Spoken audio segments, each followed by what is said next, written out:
తీరు చూస్తే అత్త సొమ్ము అల్లుడు దానం చేసినట్లు ఉందని అంటున్నారు బీజేపీ తెలంగాణ నేతలు. కేంద్ర ప్రభుత్వ పథకాల ద్వారా నిధులిస్తుంటే అవన్నీ తమ ఘనతగా చెప్పుకుంటున్నారని అంటున్నారు.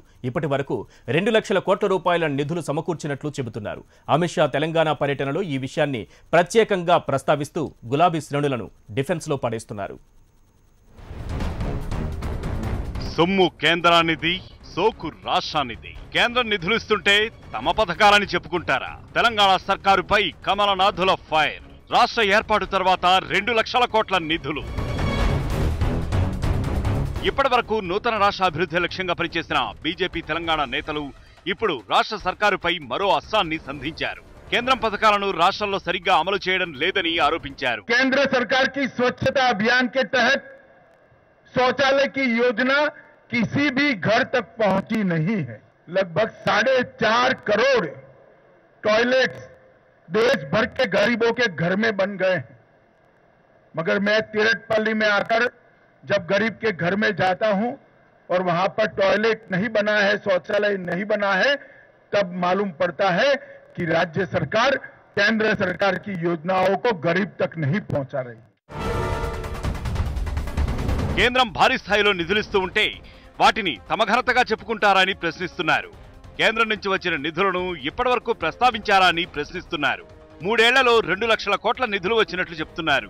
ఇచ్చింది మోదీ ప్రభుత్వం, చెప్పుకుంది కేసీఆర్ సర్కార్ అని మండిపడుతున్నారు. ఇప్పటివరకు ఏ పథకానికి ఎన్ని నిధులు వచ్చాయి, ఏ రూపాల్లో వచ్చాయి అనే విషయంపై లిస్టు తయారు చేశారు. కేంద్రం ఎన్నో పథకాలు ప్రవేశపెడుతున్నా అదంతా కేసీఆర్ గవర్నమెంట్ ఘనతగా చెప్పుకుంటోందని అంటున్నారు. కేంద్రం నుంచి నిధులు ఇప్పించడంలో తాము ప్రత్యేక చొరవ చూపామని బీజేపీ తెలంగాణ నేతలు అంటున్నారు. తెలంగాణ అభివృద్ధికి పాటుపడ్డామని చెప్తున్నారు. తెలంగాణ రాష్ట్రంలో ప్రభుత్వం స్వతంత్రంగా పనిచేయడం అనేదే కాదు, కేంద్ర ప్రభుత్వానికి సహకరించట్లేదు, కేంద్ర ప్రభుత్వ పథకాలను కూడా అమలు చేయట్లేదు అనేటువంటి విషయం ఎవరో చెప్పడం కాదు, ప్రత్యక్షంగా గ్రామస్తులు మీడియా ముందు చెప్పడం జరిగింది. 12 మున్సిపాలిటీలో ఎల్ఈడి బల్బులకు 41,000 కోట్ల రూపాయలు కేంద్రం ఇచ్చింది. 2022 నాటికి అందరు పేదలకు ఇళ్ల కింద 2,40,000 మొత్తంలో 1,50,000 రూపాయలు అందిస్తోంది. చిన్న తరహా పరిశ్రమల ఏర్పాటుకు 6,765 కోట్లు అందించింది. రూపాయికే కిలో బియ్యం పథకం తమ ఘనతగా చెప్పుకుంటోంది కేసీఆర్ సర్కార్. ఇందులో కేంద్ర సాయాన్ని ఒక్కసారి కూడా ప్రస్తావించలేదన్నది బీజేపీ తెలంగాణ నేతల ఆరోపణ. కేసీఆర్ అందిస్తున్న దాంట్లో కేంద్రం 3,715 కోట్ల రూపాయలు అందించిందని చెప్తున్నారు. మాతృత్వ అభియాన్ స్కీమ్ కింద 6,000 కోట్ల రూపాయలు అందించారు.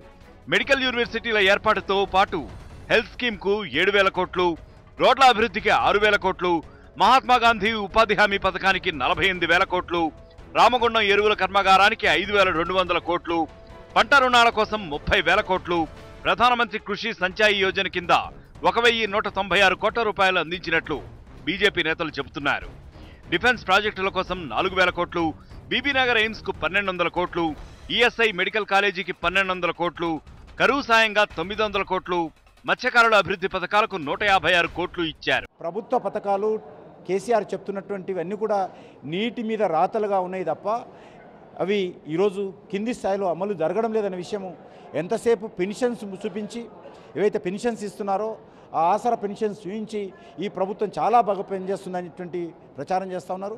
వాస్తవంగా ఈరోజు రోడ్లు కానీ, గ్రామ పంచాయతీలకు నిధులు కానీ, మున్సిపాలిటీలకు నిధులు కానీ, లేకపోతే పేద కార్మికులు, రైతు కూలీలకు మహాత్మాగాంధీ ఉపాధి కల్పనకు సంబంధించినటువంటి కేంద్ర ప్రభుత్వ మనిరేగా పథకం తప్ప ఈరోజు గ్రామీణ ప్రాంతాలలో రాష్ట్ర ప్రభుత్వం యొక్క ఏ కార్యక్రమాలు అమలు జరగడం లేదు. ఈ మధ్యకాలంలో గొర్రెల పంపిణీ పథకాన్ని పెద్ద ఎత్తున చేపట్టింది తెలంగాణ సర్కార్. అర్హుడైన ప్రతి కాపురునికి గొర్రెలు పంపిణీ చేస్తామని తెలంగాణ సీఎం, మంత్రులు చెబుతున్నారు.